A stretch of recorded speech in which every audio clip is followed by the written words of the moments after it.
여러분, 지금 리플 커뮤니티는 축제 분위기입니다. SEC 소송 완전 승리, 200개 넘는 금융기관 파트너십, 국제송금 시장 진출, 모든 게 완벽해 보여요. 다들 이제 진짜 달에 간다고 말하죠. 하지만 여러분, 혹시 기억하시나요? 2017년을 말이에요. 그때도 지금과 똑같았습니다. 리플이 시가총액 3위까지 올라갔고 전 세계 은행들이 줄 서서 파트너십을 맺었어요. 언론에서는 리플이 스위프트를 대체할 것이라고 난리였죠. 그런데 그 다음에 뭐가 일어났나요? 7년간의 지옥이 시작됐습니다. 갑작스러운 언론 공격, SEC 소송, 거래소 상장 폐지. 리플은 한순간에 가짜 암호화폐가 되어버렸어요. 왜 그런 일이 벌어진 걸까요? 정말 리플에 문제가 있어서였을까요? 아닙니다. 누군가 의도적으로 리플을 짓밟았기 때문입니다. 그리고 지금 똑같은 패턴이 반복될 가능성이 있어요. 여러분이 이번엔 다르다고 생각하는 동안 그들은 이미 다음 수를 준비하고 있을지도 모릅니다. 그렇다면 우리는 어떻게 해야 할까요?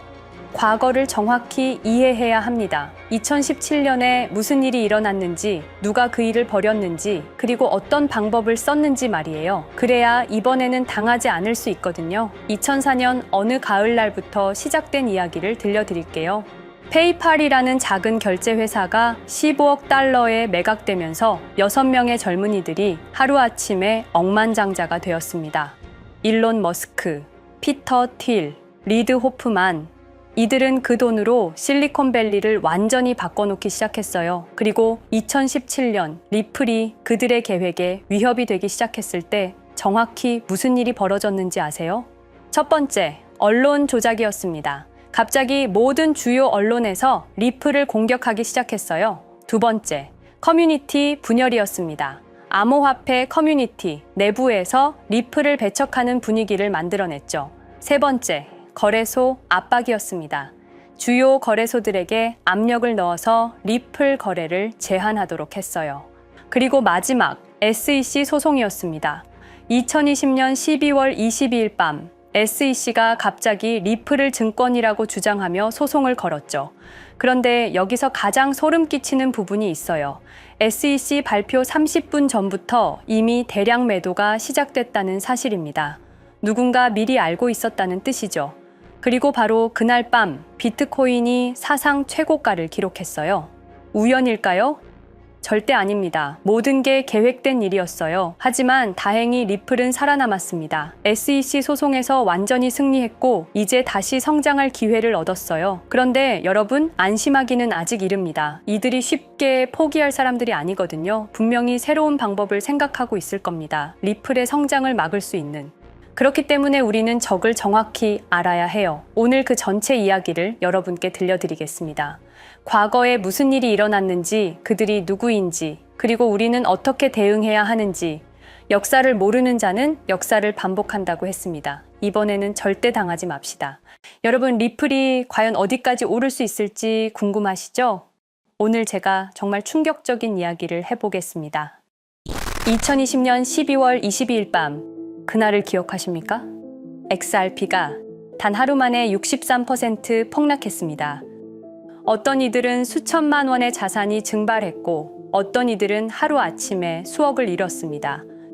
처음엔 시장이 미친 거라고 생각했습니다. 변동성이라고, 조정이라고 그렇게 믿었습니다.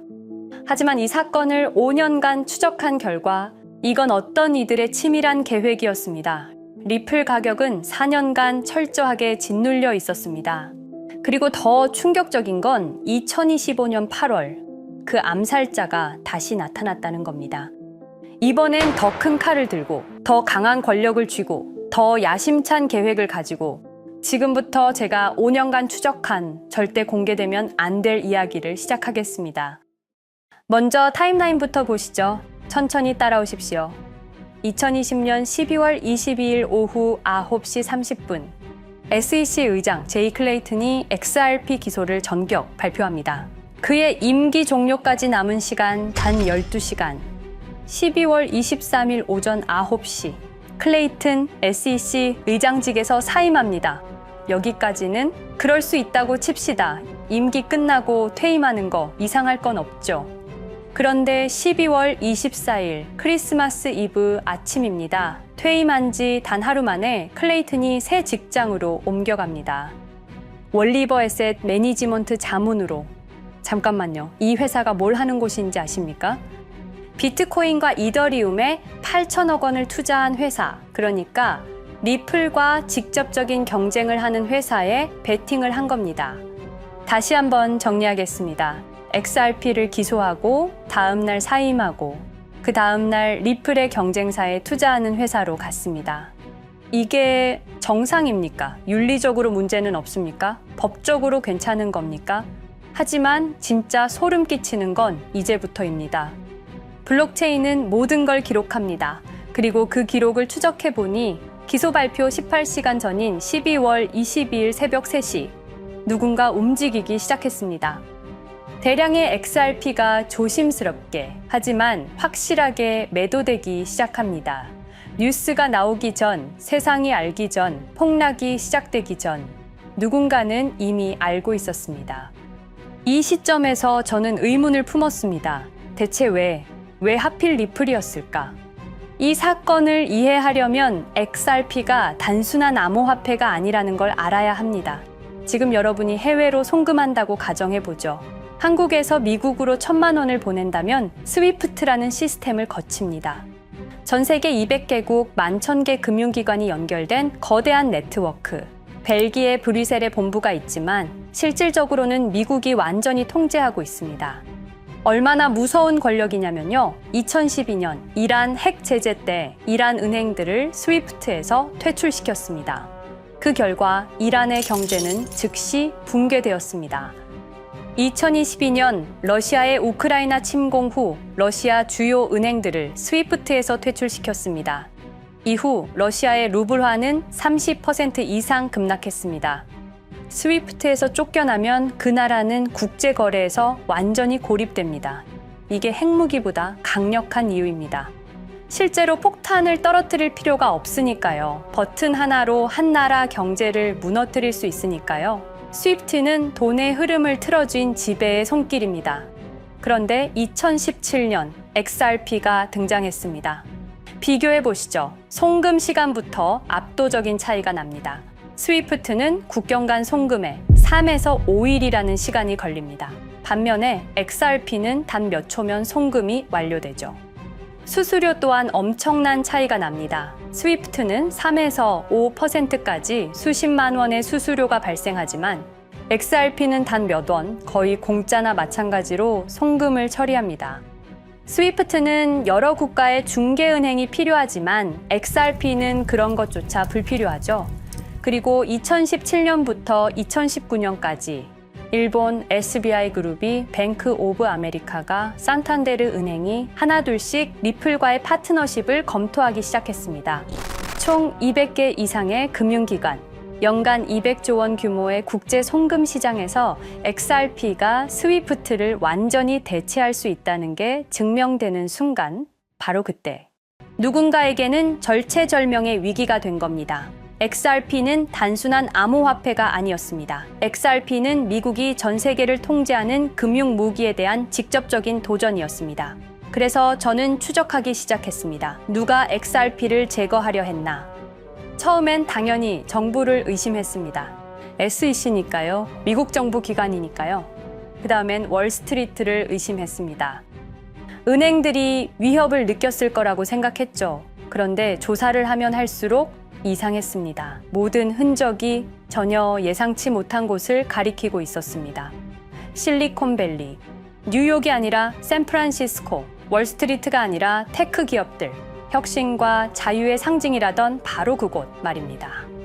2002년 10월 3일로 돌아가 보겠습니다. 페이팔이 이베이에 15억 달러에 매각됩니다.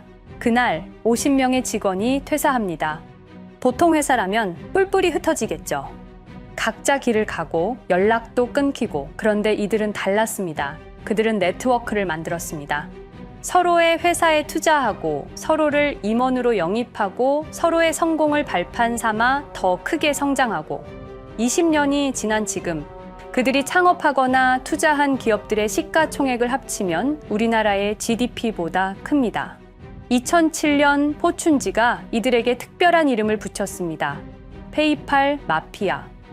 당시엔 실리콘밸리 성공 신화로 보도됐죠. 아름다운 동료의 혁신가들의 연대, 그런 이야기들. 하지만 2025년 지금 우리는 다르게 보게 됩니다. 핵심 인물들을 하나씩 보시죠. 피터 틸, 1998년 페이팔 공동 창업, 2002년 억만장자 등극, 2003년 그는 새로운 게임을 시작합니다. 팔란티어, 9.11 테러 직후였습니다. 미국은 공포에 떨고 있었죠. 피터 틸이 말했습니다. 우리의 사기 탐지 기술을 국가안보에 사용할 수 있습니다. 그리고 CIA의 벤처 펀드 인큐텔로부터 투자를 받습니다. 20년 후 지금 FBI의 핵심 시스템도, CIA의 데이터 분석 시스템도, 국방부의 작전 시스템도, 국토안보부의 전산망까지도 미국 정부의 모든 데이터는 피터 틸의 회사를 거칩니다. 하지만 피터 틸의 진짜 권력은 정치에서 나옵니다. 2022년 JD 벤스라는 젊은 오하이오 출신 정치 신인이 상원의원 선거에 출마합니다. 우리에게는 러스트벨트의 가난한 백인 집안 출신으로 알려져 있고 힐빌리의 노래의 저자로 유명세를 타기 시작했습니다. 피터 틸이 움직입니다. 1,500만 달러, 우리 돈으로 약 200억 원을 이 젊은이에게 쏟아붓습니다. 벤스 당선. 2024년 7월 플로리다 마러라고 피터 틸이 트럼프를 찾아갑니다. 대화의 내용은 단 하나. 제가 추천하고 싶은 부통령 후보가 있습니다. 2025년 1월 20일 JD 벤스 미국 48대 부통령 취임. 페이팔 마피아가 백악관에 발을 들여놓은 역사적 순간입니다. 그리고 벤스뿐만이 아니었습니다. 일론 머스크, 여러분이 잘 아시는 그 일론 머스크 말입니다. 테슬라, 스페이스X의 CEO, 2024년 대선에 4,300억 원을 기부합니다. 트럼프 최대 후원자, 그리고 트럼프 2기 행정부에서 정부 효율부 DOJ 수장으로 임명됩니다. 연방정부 전체의 예산을 삭감할 권한, 그의 시장 조작 능력은 이미 증명됐죠.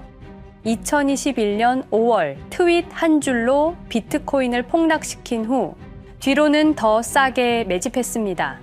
데이비드 sak스, 백악관 AI 암호화폐 차르, 모든 AI 정책과 암호화폐 정책의 최종 결정권자, 페이팔의 전 COO. 미국의 암호화폐 정책 최종 결정권을 페이팔 마피아가 쥔 겁니다. 그리고 한 명 더, 여러분이 잘 모르는 이름이지만 아주 중요한 인물입니다. 제드 맥켈럽, XRP 공동 창업자, 2013년 리플을 나옵니다. 그리고 스텔라루멘이라는 경쟁 코인을 출시합니다. 그가 가진 XRP는 90억 개, 2022년까지 전부 매도합니다. 무려 4조 2천억 원이라는 천문학적인 수익을 기록했습니다. 그런데 기묘한 일이 벌어집니다. 2025년 6월 페이팔의 스테이블 코인 페이팔 USD가 스텔라루멘 체인으로 확장을 발표합니다. 리플의 배신자가 만든 플랫폼으로. 우연일까요? 그리고 저는 결정적 증거를 찾았습니다. 2025년 초 내부 고발자가 나타납니다.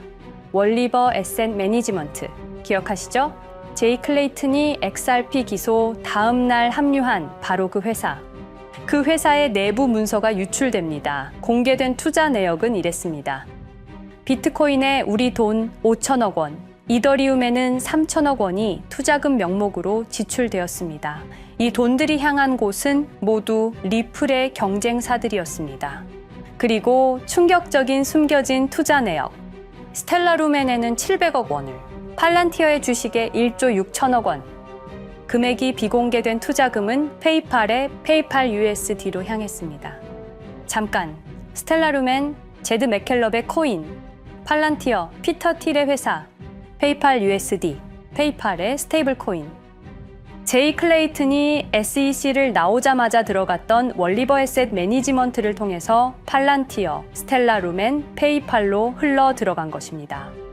모든 것이 연결됩니다. 모든 것이 한 곳을 가리킵니다. 이건 우연이 아닙니다. 리플과 SEC의 소송전은 거대한 연극이었던 것입니다. 모든 게 페이팔 마피아들의 계획이었던 겁니다. 이제 전체 그림이 보입니다. 페이팔 마피아의 리플 제거 작전, 이제 전부 재구성할 수 있습니다. 제드 맥켈럽이 XRP 공동 창업자로 참여하여 핵심 기술을 습득. 2013년 의도적으로 갈등을 벌인 후 퇴사. 그것도 90억 개의 XRP를 보유한 채로 말이죠. 시한폭탄을 설치한 겁니다. 피터 틸의 팔란티어, 2003년 CIA의 인큐텔 펀드 투자로 창업. 2020년까지 FBI, CIA, 국방부의 핵심 시스템을 장악하게 됩니다. 미국 정부 전체를 들여다볼 수 있게 된 겁니다. 2018년 6월, 우리 모두가 아는 바로 그 SEC 기업금융국장 윌리엄 힌먼의 발언. 이더리움은 증권이 아니다. 의도적으로 리플의 가격만 억누르려던 치밀한 계획이었습니다. 제이 클레이튼, 임기 12시간을 남기고 리플을 기소. 사임 이후에는 곧바로 리플의 경쟁사에 투자를 하는 회사의 자문으로 합류. 그야말로 치명타를 먹인 셈이죠. 2023년 8월, 페이팔은 페이팔 USD라는 스테이블 코인을 출시합니다. 그리고 2025년 6월에는 스텔라룸앤 메인넷으로의 확장을 발표했습니다. 제드 맥켈럽은 XRP를 매도한 자금으로 스텔라룸앤을 개발하게 됐죠. XRP를 대체할 완벽한 준비를 한 겁니다. 트럼프 2기 행정부 출범으로 페이팔 마피아들의 계획이 완성 단계에 접어듭니다. JD 벤스는 부통령으로, 일론 머스크는 정부 효율부 수장으로, 데이비드 sak스는 AI 암호화폐 총책임자로, 피터 틸은 트럼프 인수위의 공동의장 자리에 오릅니다. 페이스북의 모회사인 메타의 로비 비용을 보면 확실히 알 수 있습니다. 2024년 로비 비용으로 역대 최고 금액인 약 2,400억 달러를 지출했습니다. 로비스트 수도 2016년에는 31명에 불과했지만 2024년에는 의원 8명당 1명 꼴인 65명으로 늘어났죠. 정치 권력을 장악하기 위한 그들의 야욕이 그대로 드러나는 부분입니다. 데이비드 sak스, 백악관 입성 후 단 2주 만에 리플이 수년간 워싱턴에 배치한 로비스트들을 전원 축출했습니다. 겉보기에는 이해관계 충돌이라는 명분을 내세웠지만 실제로는 경쟁 세력을 제거하려는 목적이었습니다. 리플의 스피커 역할을 할 마지막 정치적 통로마저 차단이 된 겁니다. 완벽한 계획이었습니다. 그런데 SEC와 리플의 소송전에서 그들이 예상치 못한 일이 벌어집니다. 2023년 7월 아날리사 토레스 판사의 판결. XRP 자체는 증권이 아니다. SEC는 즉시 항소했고 리플도 여기에 부분적으로 항소를 하게 되죠. 법정 공방은 끝이 어딘지도 모르게 이어졌습니다. 그리고 2025년 8월 놀랍게도 양측 모두 항소를 취하합니다. 5년 동안의 전쟁이 드디어 끝이 나게 된 순간이었습니다. 리플은 승리했습니다. XRP 가격은 무려 5,000원에 근접하게 상승했고 수많은 자산 운용사들의 XRP, ETF 신청 물결이 이어졌습니다. 그리고 리플은 히든로드를 12억 5천만 달러의 인수, 리플 프라임이라는 이름으로 새롭게 출범시켰습니다. 스테이블 코인 리플 USD는 출시 1년 만에 시가총액 10억 달러를 돌파하는 기염을 토합니다. 현재 리플의 기업 가치는 400억 달러 이상으로 평가받고 있습니다. XRP는 죽지 않았습니다. 5년 동안 억눌렸던 것이 폭발적으로 성장하기 시작합니다. 투자자들이 돌아오고 은행들이 재접촉하고 파트너십들이 재개되고 우리가 이긴 건가? 정의가 승리한 건가? 아니었습니다.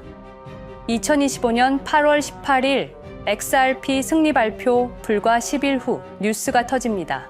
제이 클레이튼 맨해튼 연방검사로 정식 임명.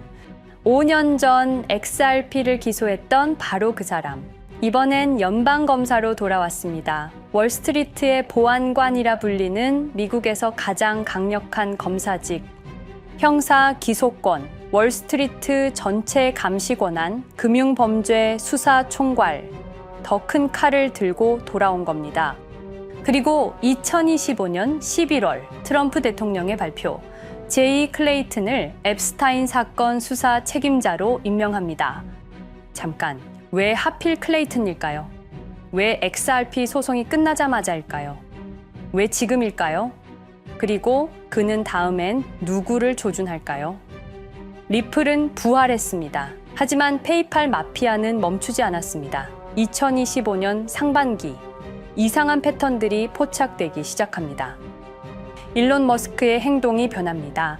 xAI에 추가 투자가 급증했고 테슬라 AI 개발에 급가속을 하기 시작했습니다. 그리고 이상하게도 특정 AI 기술에 대한 공격적 언급이 증가했습니다. 일론 머스크답지 않았습니다. 그리고 2025년 3월 한 AI 코인의 공식 계정이 일론 머스크의 X라는 플랫폼에서 갑자기 사라집니다. 노출 제한을 당했고 광고 계정들도 정지가 됐습니다. 특정 코인에 관련한 영상들이 전부 삭제되었습니다. 왜일까요? 이 코인에는 특징이 있습니다. 진짜 AGI 구현 가능한 탈중앙화, AI 네트워크로 평가받고 있는데 초당 수십억 단위의 연산 처리가 가능한 정도입니다. 수백만 개의 노드가 연결된 분산 뉴럴 네트워크, 이건 테슬라도 구현하지 못했습니다. 메타도 구현하지 못했습니다. 중앙화 시스템인 오픈AI가 꿈도 꿀 수 없는 것입니다. 이 코인만이 유일하게 성공했습니다. 그런데 시가총액은 테슬라의 500분의 1 수준에 머물고 있습니다. 질문 드리겠습니다. 이렇게 혁신적인 기술인데 왜 플랫폼에서 차단을 당하고 검색조차 되지 않으며 알고리즘에서 철저하게 배제당하고 가격은 또 왜 이렇게 낮은 걸까요? 답은 하나입니다. 그들이 지금 사고 있기 때문입니다. XRP 때와 똑같은 패턴입니다. 역사는 반복되고 있습니다. 그리고 지금도 머스크와 페이팔 마피아의 자금이 이 코인으로 조용히 흘러 들어가고 있습니다. 가격이 낮은 건 무가치해서가 아닙니다. 리플이 그랬던 것처럼 그들이 움직이고 있기 때문입니다. 저는 이 AI 코인의 정체를 여기 유튜브에서 공개하려 했습니다. 하지만 치명적인 문제가 있습니다. 유튜브, 2005년 페이팔에서 나온 3명의 남자가 만들었습니다. 체드 헐리, 스티브 첸, 자베드 카림. 여러분이 지금 보고 계시는 이 유튜브라는 플랫폼조차도 모두 페이팔 마피아 출신의 감시망 안에 있습니다. 그리고 X는 일론 머스크가 소유하고 있습니다. 페이스북은 피터 틸의 첫 외부 투자로 시작했습니다.